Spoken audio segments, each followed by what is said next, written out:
The overall goal of this series of assays is to investigate human gene function during meiosis I using mouse oocytes.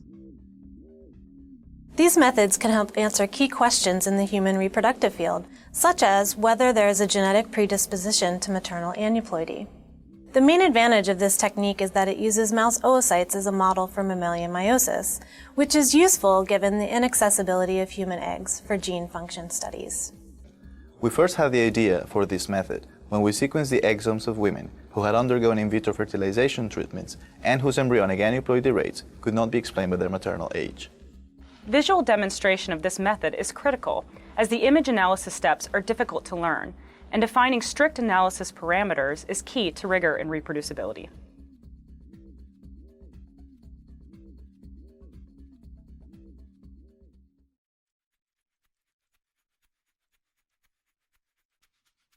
Using a validated cloning strategy, insert the full-length coding sequence of the gene of interest into the multiple cloning region of the in vitro transcription vector. Mutagenize the DNA if generating single nucleotide polymorphisms or insertions and deletions as described in the text protocol. Next, transform the mutagenized DNA into a bacterial host. Use a kit to isolate and purify the plasmid following the manufacturer's instructions. Then linearize the final products using single restriction enzyme digestion of the purified DNA.